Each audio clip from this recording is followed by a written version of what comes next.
Les vergers de la Manse, c'est une exploitation arboricole sur 15 hectares de vergers. 15 hectares d'arbres fruitiers répartis entre les pommiers, des poiriers, des prunes, un peu de cerises et puis de la pêche aussi. On fabrique des jus de fruits, des confitures, des gelées, des vinaigres et des compotes.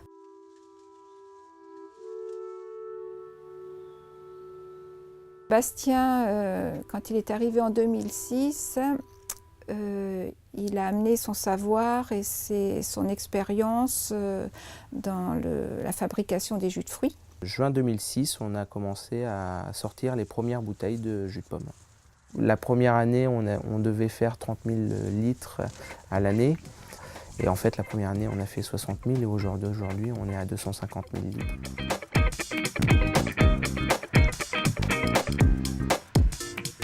Le procédé pour faire un jus de pomme, donc dans un premier temps, on produit, donc on va dans le verger, on va suivre les arbres, nous allons regarder la pomme mûrir, lorsqu'elle est bonne à cueillir, nous l'accueillons.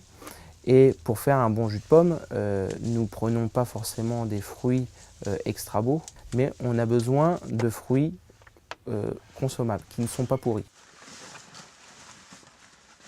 Alors ces fruits-là, on les récupère, on les trie s'il y a du pourri, on les lave, on les broie. Ce broyat de pommes, nous le mettons dans une presse, on récupère le jus et nous allons faire une première pasteurisation. On va laisser décanter le jus pendant une nuit. Le lendemain, on soutire le jus donc débourbé, c'est-à-dire exempt de toutes grosses particules. Et nous allons le pasteuriser juste avant la mise en bouteille. Grâce à cette pasteurisation-là, nos jus de fruits ont une DLUO de 3 ans. Ce qui veut dire que lorsque nous regardons le bouchon, par exemple janvier 2015, nous pouvons le consommer jusqu'en janvier 2015, mais nous pouvons aussi le dépasser. C'est juste une date optimum.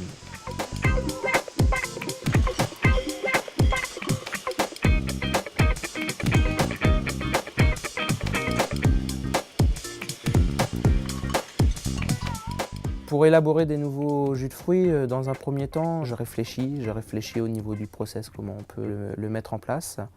Après, j'en discute, soit avec mes parents, soit avec Amélie. Ils vont me donner certains éléments que moi je n'ai pas forcément vus, non techniques. Et après, on voit, on fait des tests. Après, ce qu'il faut voir, c'est que le coin est très doux et la framboise un petit peu plus acidulée. Ouais. Là, on sent bien la framboise, mais on sent beaucoup moins le coin du coup. J'ai des demandes aussi. Hein, on m'a parlé dernièrement, tiens, vous feriez du jus de poire bio, moi je vous en prendrais, quoi. Et puis voilà, après les idées, c'est toujours bon d'être plusieurs à réfléchir sur un nouveau produit. On peut faire un peu ce qu'on veut parce que j'ai élaboré il y a peu de temps un pomme gingembre, un pomme menthe, un pomme cannelle. Donc on peut aussi partir sur l'exotisme et voyager à travers les jus de fruits. Une pomme va être plus ou moins sucrée, plus ou moins acide, plus ou moins ferme. Donc on n'a pas non plus une régularité dans tout ça. C'est pas industriel, c'est artisanal et on s'adapte avec ce que la nature nous donne.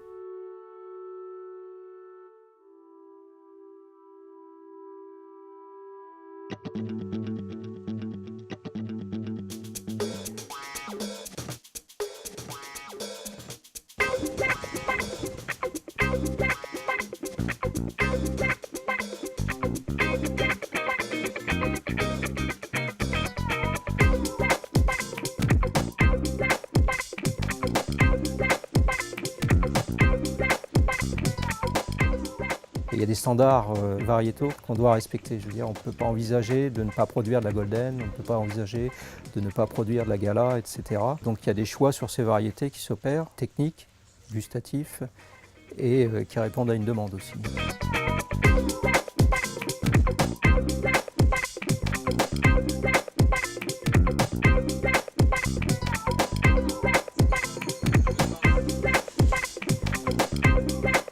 Alors dans la boutique, la première chose, c'est de vendre nos produits. C'est le premier objectif. Le deuxième objectif, c'était de prendre des produits de collègues avec qui on travaille déjà parce qu'on connaît leurs produits et qui sont bons. Hein. Quand la clientèle est indécise, un client est indécis pour acheter telle ou telle variété de pommes, je n'hésite pas à lui faire goûter le fruit Comme ça, il a les moyens de se faire un avis et de pouvoir choisir tout de suite. Notre but important, c'est de satisfaire la clientèle, mais dans qualité-prix correcte. Nous produisons les fruits qu'on transforme, donc ça c'est vraiment une vraie marque, c'est quelque chose qui attire beaucoup les clients. Et après c'est la gamme, parce que on va trouver d'autres producteurs qui proposent éventuellement des jus de fruits, mais nous on en a 19 différents. Et là effectivement, le fait qu'en plus on ait les confitures, là sur la gamme, il n'y a pas d'entreprise équivalente d'ailleurs en Touraine. C'est vrai que quand on voit ces jus, ça fait plaisir. Oui. Quand on les voit sur une carte d'un restaurant où on n'a pas l'habitude d'aller, bon tiens, Bastien il en a vendu là, c'est bien. Bon, c'est encore mieux quand c'est dans des offices publics, type conseil général, etc. Parce que ça veut dire aussi qu'on est reconnu, quoi. En 6 ans, on a fait une grosse évolution et c'est que du bonheur.